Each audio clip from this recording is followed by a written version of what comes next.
Oi, gente. Vamos dar início aqui à nossa última aula de cozinha internacional.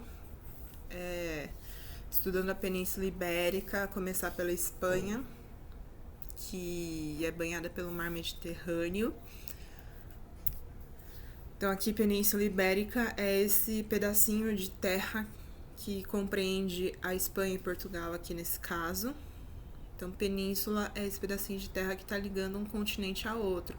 Aqui embaixo, ó, veja, nós temos o continente africano e aqui em cima o continente europeu. Então, são duas cozinhas europeias. A Espanha banhada pelo Mar Mediterrâneo, Portugal pelo Atlântico. E vamos pegar primeiro o gancho da Espanha, que faz parte da cozinha mediterrânea, que são as cozinhas que nós estávamos estudando. E aí, em seguida, a gente fala sobre Portugal.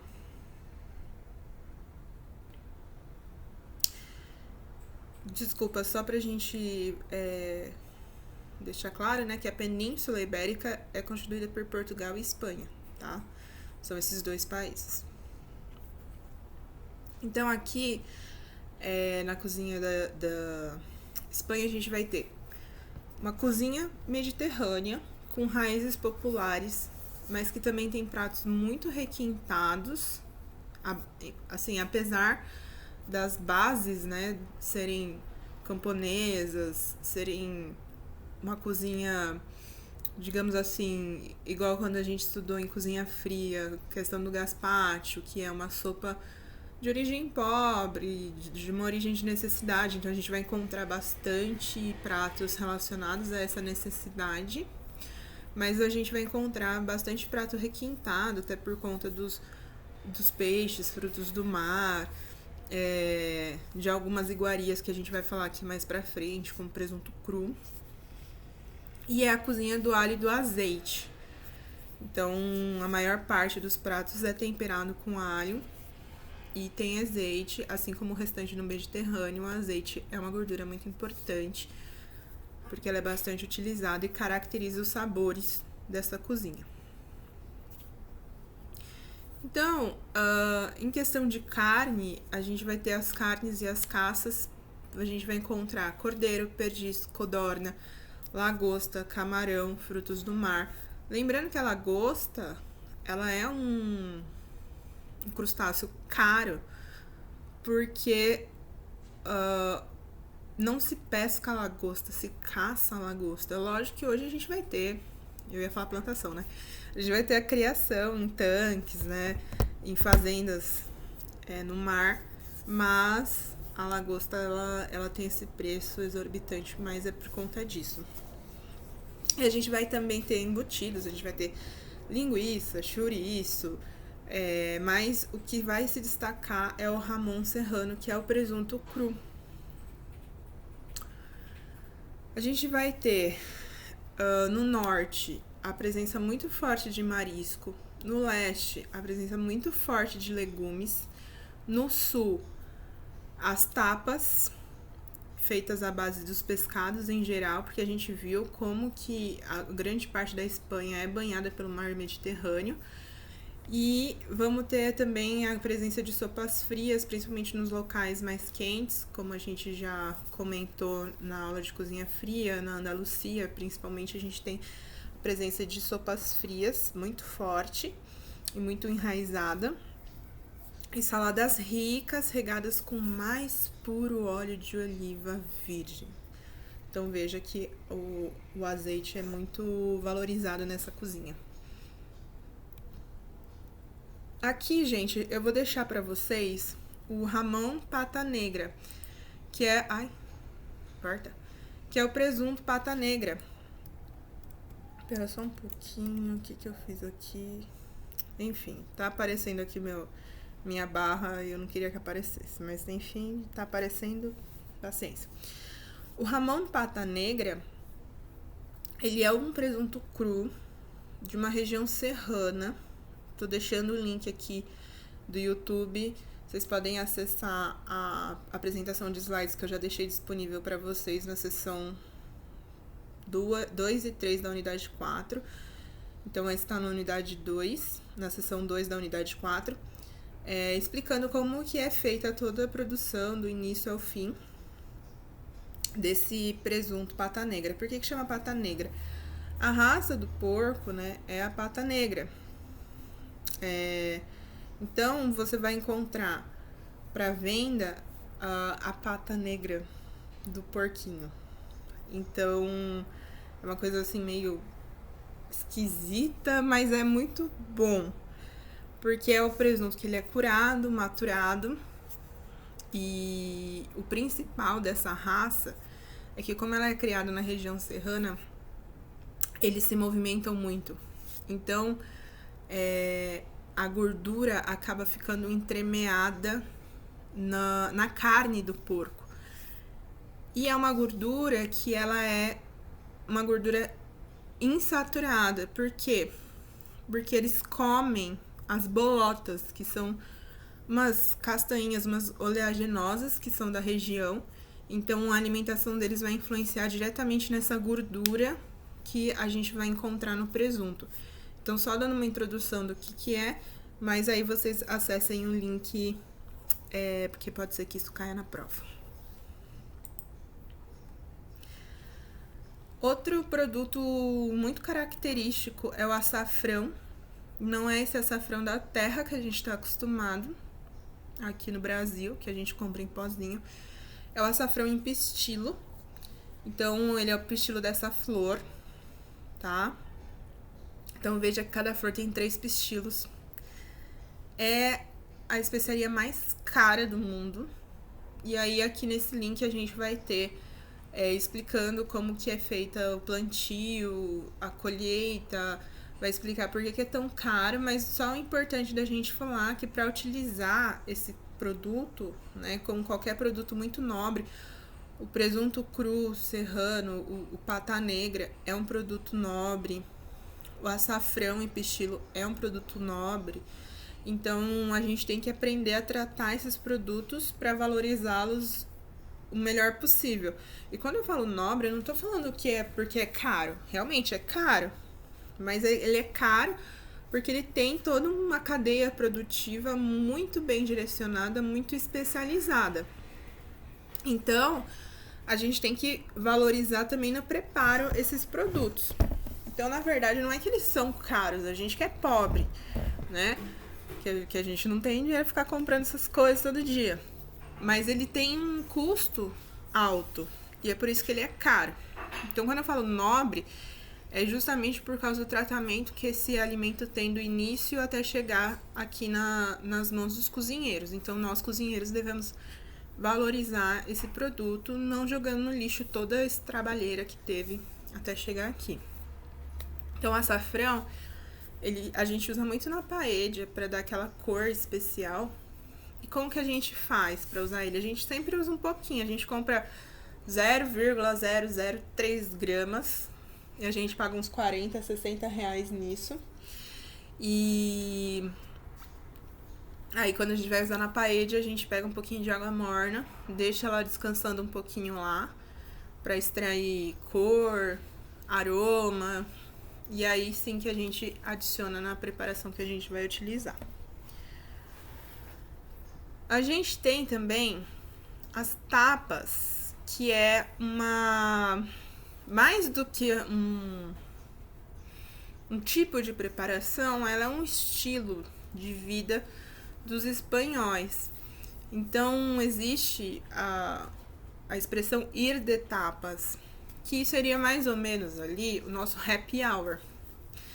Então, aqui eu coloquei uma descrição, né, que indo para casa almoçar ou jantar, a população para nos bares, nas tabernas, nas tascas, para saborear as tapas com os colegas. Então, tipo, não é um almoço, não é um jantar, né, não é uma entrada. É tipo assim, vamos pro happy hour e aí vamos comer umas tapas ali e depois eu vou para casa, jantar, almoçar, seja lá o que for. E aí, deixar bem claro que é diferente dos antepastos italianos, que os antepastos italianos são essas pequenas porções, só que ela precede uma refeição e são receitas que valorizam a cultura ibérica. Então, todo lugar que você vai lá na Espanha, eles vão ter o croquete de Ramon, que é um croquetinho de batata com presunto serrano. Que mais? Eu só lembro desse que eu pedia só esse quando eu fui pra lá. Mas enfim, eles vão ter várias. Os frios, né? As iguarias deles feitas em pequenas bocadinhas. Então, ele tem uma força gastronômica, uma força social, ele tem um ritual de consumo. Você não senta sozinho pra tapear, você vai sentar, você vai ter o convívio, né? A convivência faz parte do ir de tapas, não é só um prato e uma cultura. A gente tem a paella, né, que eu acho que é o grande destaque a nível mundial. Lembra sempre que aqui a gente está estereotipando uma cozinha, que obviamente que ao longo da história dessa cozinha tudo vai modificando, vai agregando valores, resgatando outras singularidades que foram esquecidas. Enfim, a gastronomia, ela é esqueci. Eu queria falar que ela muda, né? Ela é dinâmica, era essa palavra. Esse nome paella é um prato que é uma base de arroz com alguns ingredientes. Esse nome é por conta da panela. Essa panela baixinha, larga, né? Onde se faz a paella, que é um prato que você usa uma panela só e você vai consumir uma refeição completa nesse prato. O tradicional é fazer no fogo a lenha. O principal ingrediente é o arroz. Aqui no Brasil a gente improvisa com arroz parbolizado, mas o correto é usar um arroz bomba. E você pode enriquecer ele com qualquer tipo de carne ou de vegetais, ou a origem em Valência, e surgiu no século XV como um alimento de camponeses. Qual que é a história? Eles saíam de casa levando a panela, o arroz, o azeite e o sal. E aí, conforme eles iam encontrando os ingredientes no caminho, é óbvio que eles não encontravam uma carne de pato. Eles encontravam o pato, sacrificavam o pato. Uma lebre. Os legumes da estação. E aí faziam lá o fogo, queimando a madeira de laranjeira. E essa fumaça acabava dando um sabor característico a essa paella. Então lembra que a gente estudou defumação e a gente entende que o combustível da defumação vai influenciar. E no caso da paella, como ela não é tampada, essa fumaça acabava impregnando e isso colaborava com mais uma camadinha de sabor nessa paella. E aí depois esse prato acabou se disseminando na Espanha. E aí foi tendo diversas variações, até porque a princípio você não tinha ali uns ingredientes específicos. Você saía de casa com arroz, azeite e sal e a panela. E se você encontrava um pato, conseguia caçar esse pato, conseguia caçar a lebre, dependendo do legume que tivesse, você colocava esse legume ali. Então, você sabe que vai ter arroz, azeite e sal. Ponto. O que vai vir depois a gente não sabe. Então, a gente vai ter diversas variações. A gente tem mais de 1000 variações na receita da paella. Até porque é um prato que cada um faz em casa. Então, eu faço da minha receita de família. Ou da maneira que eu preferir.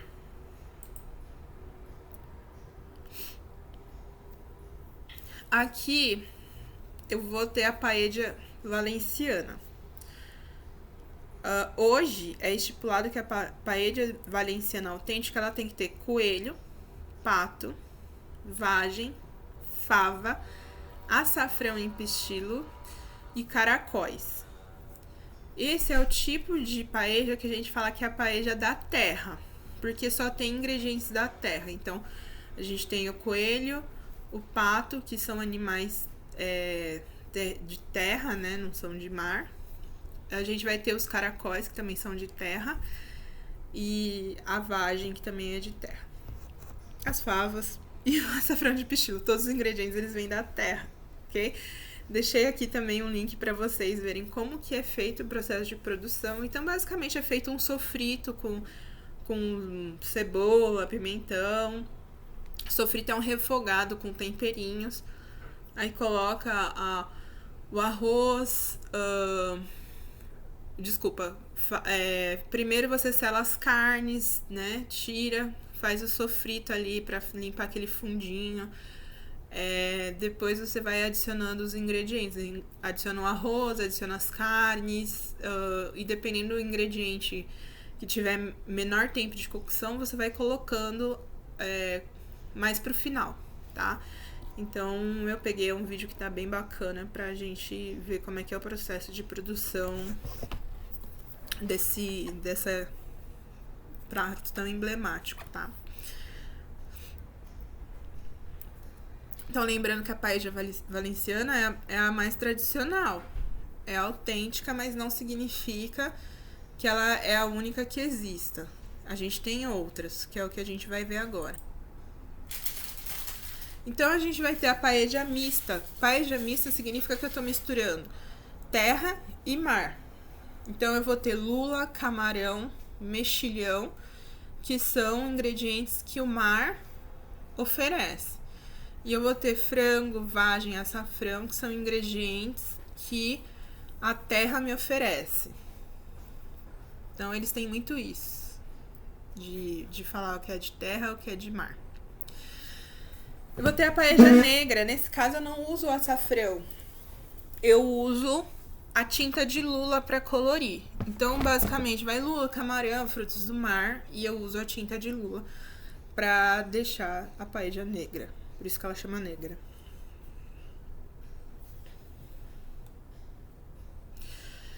Eu vou ter a paella de chouriço, que não é o chouriço, a carne, o corte de carne argentino, é aquela linguiça de sangue. Então, eu vou, pra vocês verem que a gente usa leguminosas também. Então, lembra sempre, além do arroz, azeite, alguns temperos, geralmente vai pimentão.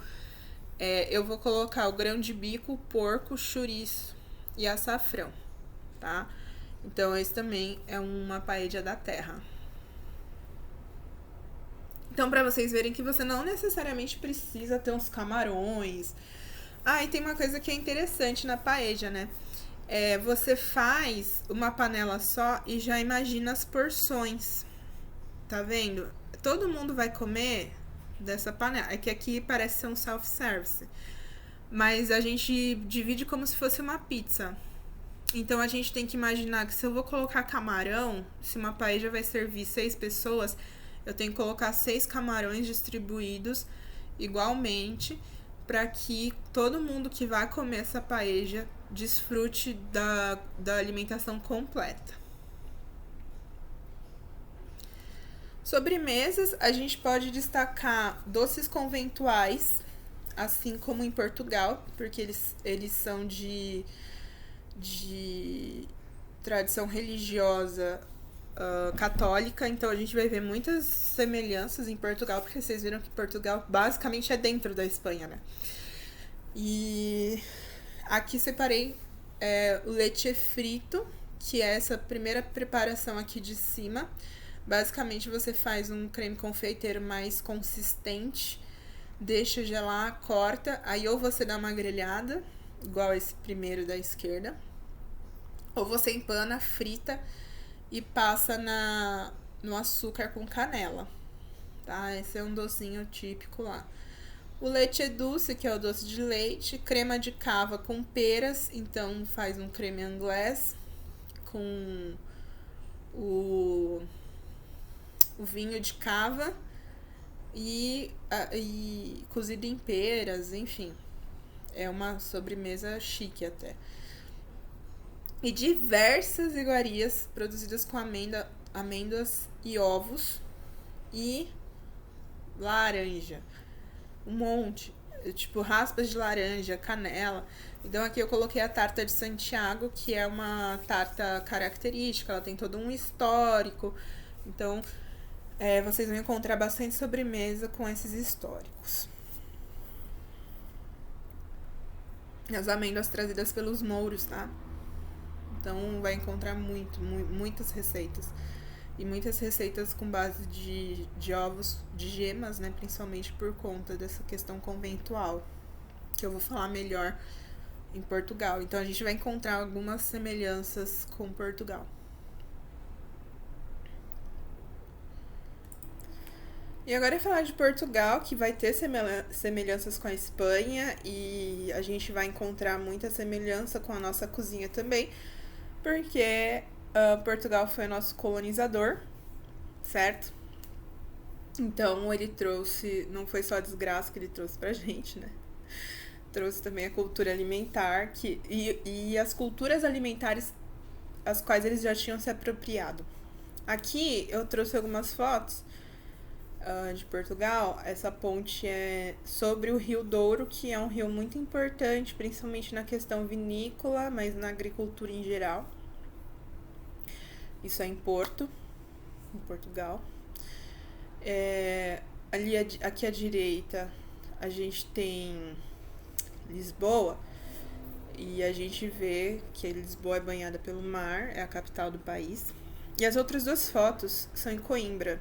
Eu tive a oportunidade de passar um tempo lá em Coimbra, conheci Portugal, né, também nesse tempo. E aqui, gente, é o Rio Mondego. Até hoje eu não consigo falar direito. Gente, é sensacional, assim. Aqui, ó, vocês estão vendo que tem uma montanha de prédios, então a gente vai ver muito essa incidência em Portugal inteiro, né? Porque ela tem bastante aclives, montanhas. Tem montanhas, muitas montanhas, e eles construíram em cima dessas montanhas. Assim como aqui em Santos tem o Monte Serrat, que os portugueses construíram no Monte Serrat também, porque eles lembravam muito da terra deles. Enfim, tem toda uma história, assim. E por que eu trouxe Coimbra? Coimbra é onde tem a Universidade de Coimbra, obviamente, porque eu fiquei lá um tempo. E não se esqueçam que as togas do Harry Potter é por causa da sua universidade. É um lugar muito bonito, é um lugar muito bacana. A única coisa ruim é que só tem subida, descida. O rio, ele é super largo, e aí a cidade é dividida pelas margens do rio. Então eu fiquei nessa margem aí onde tem as casinhas. E assim, os bairros tem prédio, tem tudo, mas você olha da janela, é uma paisagem assim linda, tanto natural quanto das casinhas, as casinhas todas branquinhas, né? Não sei direito porque que eles pintam só de branco as casinhas. E muito patrimônio histórico, muito prédio histórico, muito bem conservado. Embora você vai encontrar o shopping super moderno. Enfim, é uma... Assim como a Europa toda, né? Essa fusão de mundos totalmente diferentes. E nesse Rio Mondego, a gente vai ter um pier com vários restaurantes de várias localidades, pubs, onde você se alimenta na beira do rio, praticamente dentro do rio mesmo. Porque tem acho que chama pier mesmo. Essas estruturas de madeira que parece uma varandinha. Lá o sol bate, não tem uma sombra assim, né? O sol, como eu falo em Praia Grande tem sol pra todo mundo, lá também tem sol pra todo mundo. Os prédios não costumam ser muito altos como aqui. O rio tem patinho, o rio tem peixinho, o rio, enfim, tudo gira em torno desse rio, né? Então no Ano Novo, por exemplo, os fogos de artifício são lançados de dentro do rio. Então a gente se reúne em volta desse rio para ver os fogos de artifícios. Falando em Ano Novo, eles têm o hábito de comer 7 uva-passas. Então a gente no caso foi passar o Ano Novo num restaurante e depois foi para esse rio. Eles no Ano Novo deixam um potinho com uva-passas nas mesas, justamente por conta disso, pelas 7 uvas que você come, cada uma tem um pedido. Que mais? Tudo gira em torno desse rio, tá? E aqui em cima eu trouxe. Aí tudo é perto, assim, né? Ali você anda a pé, anda de ônibus também, mas a gente pega ônibus mais para atravessar pro outro lado da margem. Aí no outro lado da margem a gente tem esse convento aqui, que é o convento de Santa Clara. Acho que é de Santa Clara. É de Santa Clara. Isso daqui é uma ruína. A gente pode visitar tranquilamente. Virou patrimônio. E, assim, você tem um museu super moderno na entrada. E aí, quando você começa a caminhar, você encontra esse convento super antigo. E a história desse convento é a seguinte: ele foi encontrado, acho que no início do século XX, por um mergulhador, porque ele estava submerso no rio. Vejam só, foi descoberto recentemente o convento, e que é de onde tem os pastéis de Santa Clara, inclusive. E aí desviaram o curso do rio para mostrar esse convento. E você consegue ver toda a estrutura de um convento, porque tanto os monges quanto as freiras viviam enclausurados. Então é como se fosse uma cidade, porque eles faziam toda a agricultura, enfim, tudo era criação de animais, tudo era feito lá dentro. E esse convento, ele é muito úmido, porque o curso do rio foi desviado para que fosse drenada a água e você conseguisse fazer essas visitações, enfim, esse resgate que foi feito do mosteiro, né? E aí tudo brota água do chão.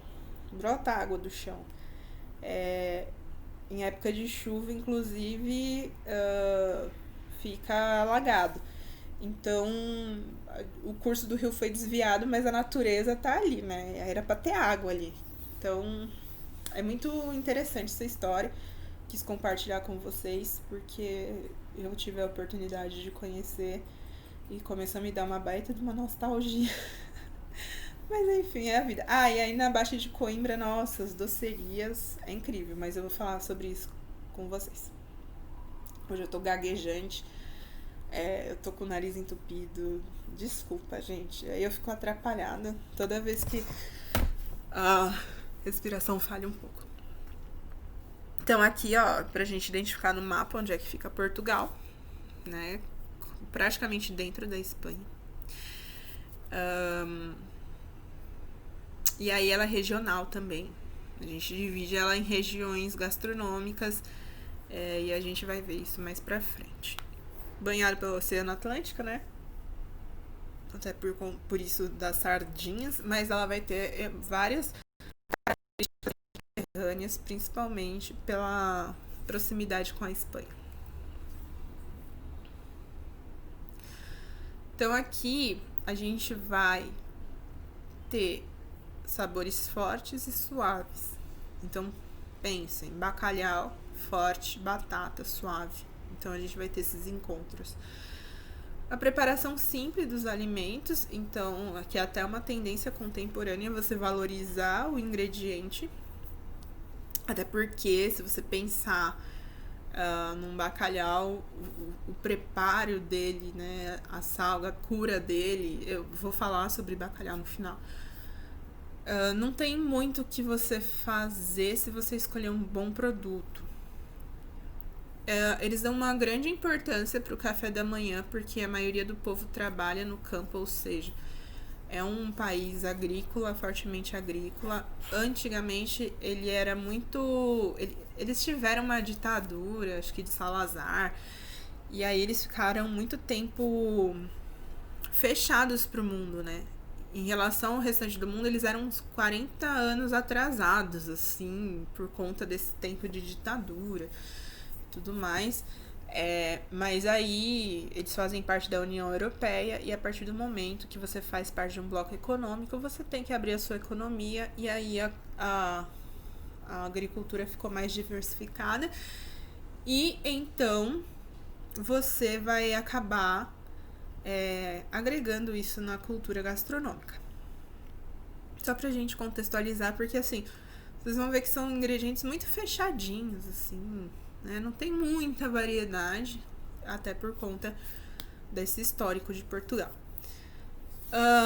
Eles têm o hábito de petiscar, então eles comem pequenas porçõezinhas antes das refeições nas tascas, que são os bares. Os principais aperitivos são fritos, né? A maioria é frita. E aí o destaque pro bolinho de bacalhau, risoles, croquete, porção de linguiças salteadas. Então, lembra um pouco o nosso boteco, né, galera? Por que será, né? Outra coisa, as navegações também influenciaram bastante, né? Então, assim como os portugueses trouxeram cultura gastronômica pra gente, levaram pra lá. E, obviamente, foi incorporada a cultura deles. Então, aqui, você vai ver os peixes e frutos do mar num lugar de importância dentro da cozinha portuguesa. São diversos os tipos de peixes e frutos do mar que eles utilizam. Aí eu vou destacar a sardinha, que é a mais simples de todas, né? É um peixe até que aqui no Brasil já foi considerado um peixe para os pobres, né? Antigamente era a mistura dos pobres. Hoje a gente faz diversas iguarias com a sardinha, que continua sendo um peixe barato e é um peixe muito saboroso e fácil de trabalhar com ele. Então a gente vai ter uns peixes mais exóticos, lampreia, peixe-espada, o bacalhau, que é um capítulo à parte, então por isso que eu não tô falando muito dele, porque eu vou falar do bacalhau no final. E eles fazem esses peixes e frutos do mar assados na brasa, ensopados ou grelhados.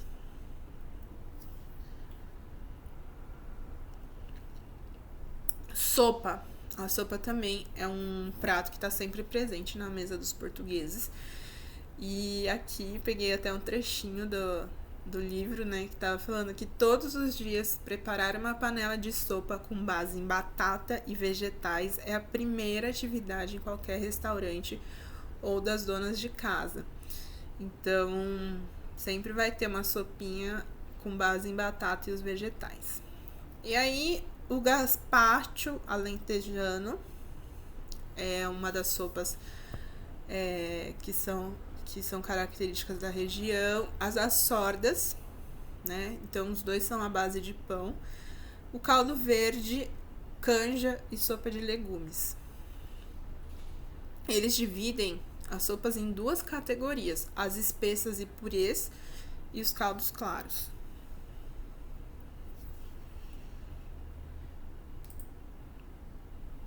Aí aqui a gente tem o caldo verde, que acho que é um dos pratos mais emblemáticos que tem em Portugal. É uma sopa verde da região do Minho. Ela é verde porque ela tem uma couve, ela vai couve, né? E tem que ser a couve galega, que ela é originária da Galícia. E os únicos lugares que produzem essa couve é Portugal e a Galícia, na Espanha. Além da couve, vai batata e chouriço. Essa linguicinha, não é o chouriço. Chouriço é o corte de carne. E geralmente é servido com uma broa de milho ou outros tipos de broa que são características das regiões. Carne, eles aproveitam a carne toda. Então eles comem a carne, usam o sangue, os miúdos, as tripas. Eles fazem feijoadas e churrascos também, não se preocupem. É hábito que foi daqui pra lá. Mas a gente vai encontrar muito aproveitamento das carnes. Então vídeo chouriço, que é uma linguiça de sangue. Então aí já foi as tripas do sangue, provavelmente um pouco de gordura ali. O porco é o principal animal que eles consomem. Ele é fundamental para a alimentação do povo desde sempre, é um animal de fácil criação. Permitiu que vários pratos fossem criados por conta de conservar o porco. A gente sabe que aqui na cozinha caipira, por exemplo, a gente tem a carne de lata, que é uma conservação do porco. E no caso aqui a gente vai ter várias origens de linguiça, chouriço, os pertences do porco salgado, que inclusive vão na nossa feijoada, o consumo do leitão inteiro, né? E o uso da galinha, coloquei aqui um exemplo, a galinha é um molho pardo, que o molho pardo é um molho do sangue da galinha, ok? Então, a gente tem que pensar no aproveitamento total dessas carnes. Nada é desperdiçado, tudo é utilizado. O pão vai estar sempre presente na mesa deles, são os pães mais rústicos, com aromas variados, e eles geralmente são assados no forno a lenha, embora você vai encontrar nas padarias o pão português, o pãozinho, né? Lá tem o pãozinho francês daqui, aqui lá não vai chamar pão francês, mas a gente vai encontrar aqui nas padarias hoje, mas o tradicional mesmo é a rusticidade.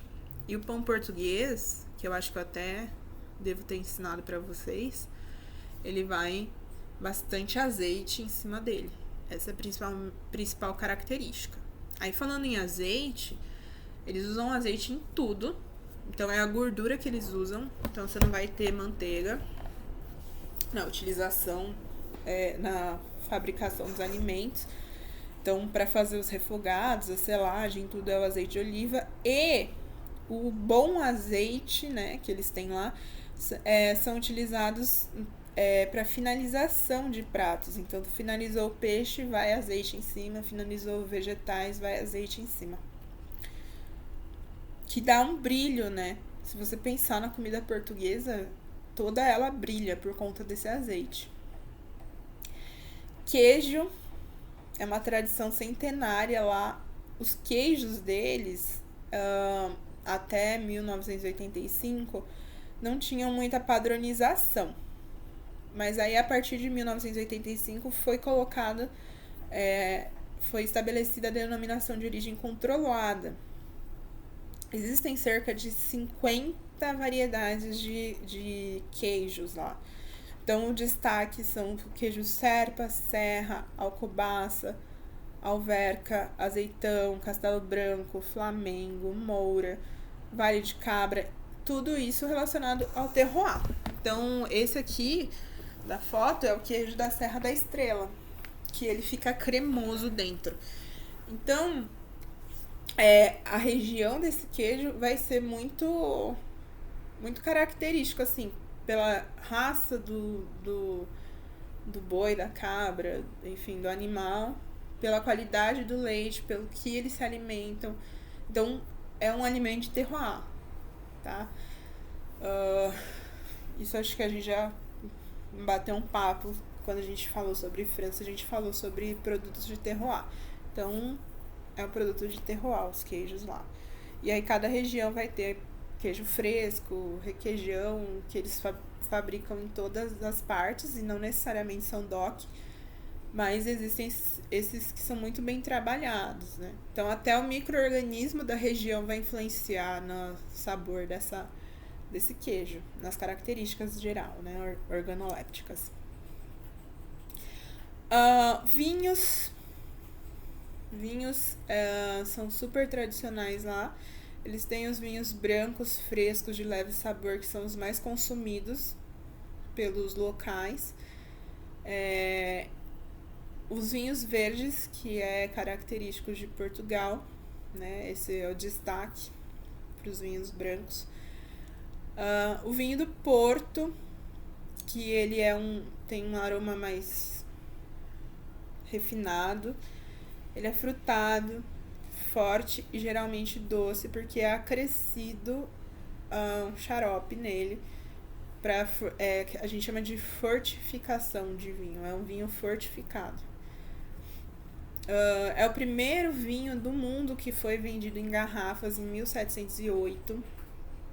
É o primeiro vinho datado, 1775, antes mesmo dos vinhos franceses. É o mais nobre dos vinhos, né, considerado pelos enólogos, sommeliers. E o vintage, o tipo vintage, é o mais nobre que tem.